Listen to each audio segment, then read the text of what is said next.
5 अगस्त के न्यूज़पेपर के नोट्स।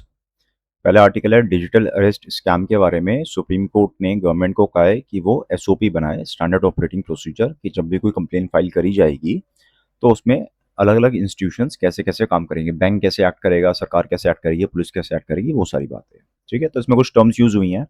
इतना ध्यान रखना है प्रीलिम्स के लिए कि जो Indian cyber crime coordination centre है, इसका काम कोऑर्डिनेशन है, तो काफी हाई पोस्ट पे होगा। इसको मिनिस्ट्री ऑफ होम अफेयर्स के अंडर आता डायरेक्टली।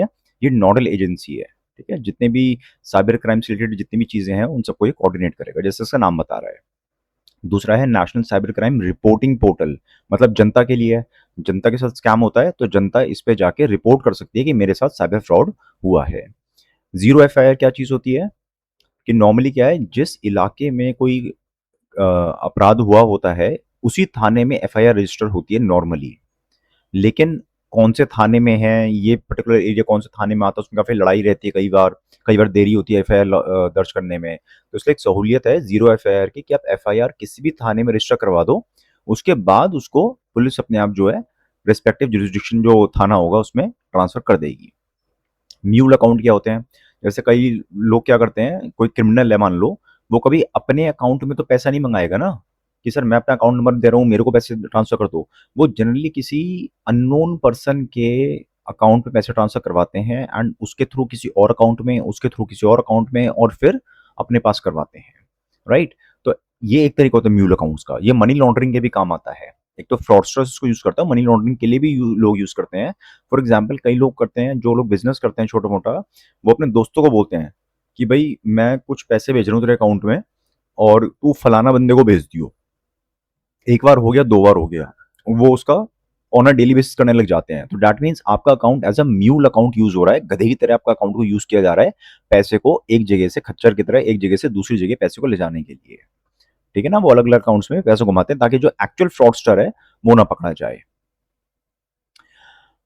अगला आर्टिकल है असम ने कहा है कि ये जो बाढ़ आई है इसका जिम्मेदार हम नहीं है, इसके जिम्मेदार नागालैंड वाले हैं। काफी हद तक बात ठीक भी है। ठीक है ना, तो ये आप देखो, जैसे ये असम है, ये ब्रह्मपुत्र आ रही है। अब ब्रह्मपुत्रा में दोनों साइड से बहुत सारी छोटी छोटी ट्रिब्यूटरीज आती हैं। तो उनमें से कुछ ट्रिब्यूटरी यहाँ से भी आती हैं। ये पटकई रेंज है, पटकई हिल रेंज है, और यहाँ पे नागालैंड है, तो नागालैंड से भी कुछ यहाँ पे ट्रिब्यूटरीज आती हैं। अब इन्होंने कहा कि भाई नागालैंड में कुछ इलीगल माइनिंग चल रही है। जब भी माइनिंग होती है तो अर्थ का जो ऊपर का सरफेस है उसकी वाटर होल्डिंग कैपेसिटी कम हो जाती है। जब डिफॉरेस्टेशन वगैरह करोगे तो सॉइल लूज हो जाएगा। एक तो वाटर होल्डिंग कैपेसिटी कम हो गई हिल्स की। दूसरी बात, जब वो सेडिमेंट्स नीचे जाके रिवर में डिपॉजिट होंगे तो ऑब्वियसली रिवर की वाटर कैरिंग कैपेसिटी भी कम हो जाएगी, है ना।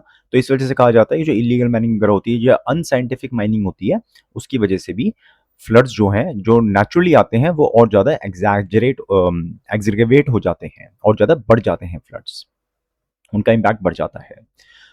कुछ ट्रिब्यूटरीज जो नागालैंड से ब्रह्मपुत्र में जाती हैं वो है धनसिरी और दिखाऊ, और पटकई हिल्स यहाँ पे हैं। ठीक है, असम नागालैंड बॉर्डर पे। अगला न्यूज़ आर्टिकल है pellets can not be removed. अभी पेलेट गन्स का यूज़ किया गया था। तो पेलेट्स कुछ तो जो बाहर ऊपर सुपरफिशियली स्किन पे होती है उनको डॉक्टर निकाल देते हैं, लेकिन जो पेलेट्स काफ़ी अंदर चले जाते हैं स्किन के अंदर, तो डॉक्टर्स ने एडवाइस किया है कि आप उनको मत निकलवाओ। अगर आप पेलेट्स को निकलवाओगे तो दिक्कत और ज़्यादा होगी। ठीक है ना, सर्जरी ज़्यादा करवाओगे तो इसमें दो कंसेप्ट है। एक है फॉरेन बॉडी एनकैप्सुलेशन। जब भी कोई फॉरेन ऑब्जेक्ट हमारी बॉडी के अंदर जाता है तो हमारी बॉडी का डिफेंस मैकेनिज्म उसके चारों तरफ एक पतली सी लेयर चढ़ा देता है हेवी टिश्यूज की, ताकि वो ऑब्जेक्ट हमारी बॉडी से इंटरेक्ट ना कर पाए। इसको बोलते हैं फॉरेन बॉडी इनकैप्सुलेशन। तो डॉक्टर्स कह रहे हैं भाई अब कुछ टाइम के बाद अपने आप ही आपकी बॉडी जो है उसको अंदर ही अंदर कवर कर लेगी। तो हमेशा के लिए वो पैलेट्स आपकी बॉडी के अंदर रहेंगे बेशक, लेकिन कोई होपफुली दिक्कत क्रिएट नहीं करेंगे। लेकिन कभी कभी क्या होता है, वो लेयरिंग टूट जाती है या आप हिलते डुलते हो तो वो पेलेट्स आपके ब्लड स्ट्रीम में आकर डिसॉल्व हो सकते हैं धीरे धीरे। ठीक है ना, स्पेशली अगर ये पेलेट्स लेड के हैं, तो अगर आपका ब्लड लेड से कांटेक्ट में आएगा तो टॉक्सिक हो जाएगा एंड अल्टीमेटली डेथ भी हो सकती है। That is called as lead toxicity. अगला है Supreme Court's response to challenge against CAPF act. इसको पहले बता चुका हूँ कि जो टेक्स्ट एंड कॉन्टेक्स्ट और एडिटोरियल्स है ये हम वीकेंड पे कवर करेंगे कॉम्प्रिहेंसिवली। सीएपीएफ एक्ट में सरकार ने कुछ अमेंडमेंट्स करे थे, जिसके तहत सरकार ने कहा कि जितनी सीनियर पोस्ट हैं उनमें से मैक्सिमम पोस्ट वो आईपीएस ऑफिसर्स को ही देंगे। जो लोग ऑलरेडी सीएपीएफ में प्रमोशन लेके ऊपर आ रहे हैं उनको वो पोस्ट नहीं मिलेंगी। स्पेशली डीजी और एसडीजी वाली जो पोस्ट है वो तो 100% आईपीएस ऑफिसर बनेंगे, एंड सो ऑन। एडीजी में 67% एटलीस्ट आईपीएस ऑफिसर होने चाहिए, एंड 50% आईजी वाली पोस्ट में आईपीएस ऑफिसर होनी चाहिए। जो लोग प्रमोशन लेके ऊपर आ रहे हैं, पहले भी ऐसी था, पहले भी आईपीएस ऑफिसर्स को ही जनरली प्रेफर किया जाता था, लेकिन फिर सीएपीएफ के लोग कहते थे कि भाई हमें प्रमोशन नहीं मिल पाती उस चक्कर में, एंड हमें ज़्यादा ग्राउंड लेवल पे एक्सपीरियंस है, राइट। तो उस वजह से फिर ये काफ़ी विवाद चल रहा था, तो सरकार ने कानून को अमेंड करके फाइनली कहा कि भाई कानून बना के कहा कि मतलब अब कोई डिस्क्रिप्शन वाली बात नहीं रहेगी, अब कानून में लिखा जाएगा कि हाँ आईपीएस ऑफिसर ही ऊपर रहेंगे। तो उस चीज़ को चैलेंज किया गया सुप्रीम कोर्ट ने, तो सुप्रीम कोर्ट ने जस्ट सेंटर को नोटिस भेजा है कि भी इस पर आप रिस्पॉन्ड कीजिए। 3 काफ़ी पॉपुलर मेडिसिन्स हैं, ड्रग्स हैं। इनके अलग-अलग ब्रांड नेम्स होते हैं जो मार्केट में अवेलेबल हैं ये, एंड ये काफ़ी वाइडली लोग ग्लोबली इनको यूज़ करते हैं फॉर डिफरेंट रीज़न्स। डब्ल्यूएचओ का एक इंस्टीट्यूट है, international agency for research on cancer. ये शायद फ्रांस में है इसका हेडक्वार्टर्स, इस पर्टिकुलर एजेंसी का। एंड इसने इन 3 ड्रग्स को ग्रुप 1 कार्सिनोजेन क्लासिफाई किया है। तो कैंसर मतलब कोई ड्रग या कोई भी चीज़ कैंसर कर सकती है या नहीं कर सकती है, उसके अलग-अलग कैटेगरीज़ होती हैं। ग्रुप 1, ग्रुप 2, ग्रुप 3, ग्रुप 4 इस तरह से होते हैं।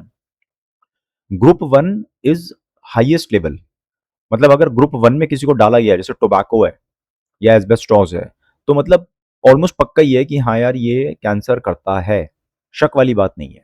जैसे टोबैको है, एस्बेस्टोस है, इनको भी ग्रुप 1 कैटेगरी में ही डाला गया है, राइट? तो अब इन 3 मेडिसिन्स को भी, ड्रग्स को भी इसी कैटेगरी में डाल दिया गया है। तो बस आपको ध्यान क्या रखना है कि ग्रुप 1 मतलब कि हाँ, वो पक्की बात ऑलमोस्ट कैंसर करता ही करता है। दूसरी बात, ये जो ऑर्गेनाइज़ेशन है ये डब्ल्यूएचओ का ही पार्ट है। टोबैको और एस्बेस्टोस भी ग्रुप 1 कैटेगरी में आते हैं, और चाहो तो इन तीनों के एक और नाम याद कर लो। ज़्यादा ज़रूरी नहीं है, बट पढ़ लो एक बार इनको। FSSI bans 100% pure claim on Dabur products.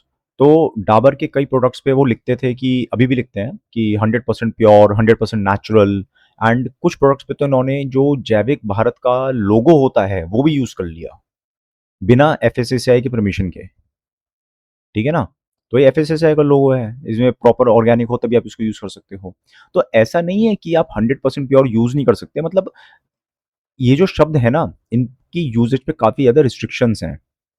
And absolute claims आप ऐसे नहीं कह सकते हो अनटिल अनलेस आपने उसको थोड़ा बहुत भी प्रोसेस किया है। अगर आपने किसी चीज़ को थोड़ा सा भी प्रोसेस किया है, ठीक है, थोड़ा बहुत तो प्रोसेस करते हो, फूड प्रोडक्ट्स को सीधा तोड़ के तो दे नहीं देते हो कि बस आम टूटा और सीधा डब्बे में गिरा और भेज दिया आपको, थोड़ी बहुत प्रोसेसिंग होती है उसकी। तो प्रोसेस फूड्स को जनरली आप 100% प्योर वगैरह इस तरह से नहीं लिख सकते हो, लेकिन डाबर लिखता था। तो ये एफएसएसआई रूल्स के खिलाफ है, सिंपल आपको ये ध्यान रखना है। दूसरा, जैविक भारत लोगो एफएसएसआई ने निकाला हुआ है ऑर्गेनिक प्रोडक्ट्स के लिए, एंड कोई प्रोडक्ट ऑर्गेनिक है या नहीं है उसके सर्टिफिकेशन के लिए मेनली 2 स्कीम्स हैं। अगर आपका प्रोडक्ट, आप organic product mainly export oriented दिमाग से बना रहे हैं कि मुझे इसको मोस्टली एक्सपोर्ट करना है, तो उसके लिए जो है ministry of commerce and industry इसको प्रमोट करती है कि हाँ आप ऑर्गेनिक चीज़ें बनाइए, उसको एक्सपोर्ट कीजिए।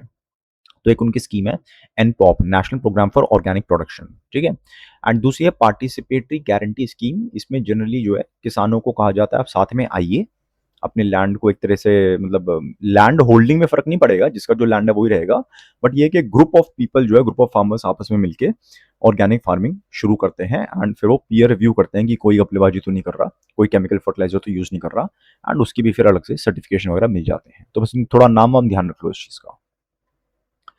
आज ज़्यादा न्यूज़ आर्टिकल्स हैं नहीं प्रीलिम्स के हिसाब से। और यूएस ने ईरान वॉर में अपनी लगभग सभी, मतलब उसका काफ़ी ज़्यादा जो स्टॉक था प्रिसिशन मिसाइल्स का, वो काफ़ी हद तक कम हो चुका है। तो आपको ध्यान क्या रखना है, 2 शब्द ध्यान रखने हैं, एक है ATACMS, army tactical missile system, और प्रिसिशन स्ट्राइक मिसाइल्स। ये दोनों की दोनों ही सरफेस टू सरफेस मिसाइल्स हैं, एक जगह से उड़ेंगी, धरती, ये मान लो धरती है तो एक जगह से उड़ेंगी और बैलिस्टिक मिसाइल की तरह ऊपर जाएंगे, नीचे जाके इसको टारगेट को डिस्ट्रॉय करेंगी, ठीक है।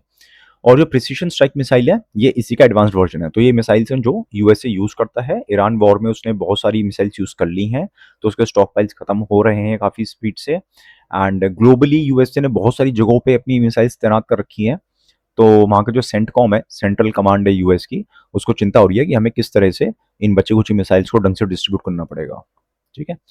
तो ये है प्रिसिशन स्ट्राइक मिसाइल्स। तो प्रिसीशन का मतलब ये होता है कि वो बहुत ही प्रिसाइज तरीके से जाके अटैक कर सकती है किसी पिन पॉइंटेड जगह पे, ठीक है। रॉकेट और मिसाइल में क्या फ़र्क होता है? रॉकेट जनरली क्या होता है, मान लो इस जगह से रॉकेट उड़ा, ठीक है, मान लो इस जगह से रॉकेट उड़ा, तो रॉकेट जैसे आपने छोड़ दिया हवा में, एक डायरेक्शन में डाल के, अब वो अपने आप जाके गिरेगा, तो इधर भी गिर सकता है, इधर भी गिर सकता है, इधर भी कहीं कहीं भी गिर सकता है आसपास। आपको इतना पता है कि मुझे वहां पे डैमेज करना है। जैसे दिवाली पे तो रॉकेट छुड़ाते हो ना, कि बस छोड़ दिया ऊपर, उसके बाद उसकी मंशा है जहां जाएगा जाएगा। टेढ़ा करके छोड़ोगे तो किसी के घर में चला जाएगा। मिसाइल में क्या होता है, मिसाइल की आप ट्रेजेक्ट्री कंट्रोल करते रहते हो, कि हल्का बहुत भी इधर उधर कर सकते हो अगर आपको एग्जैक्टली किसी पिन पॉइंटेड टारगेट पे उसको फेंकना है। तो मिसाइल और रॉकेट में ये बड़ा फर्क होता है।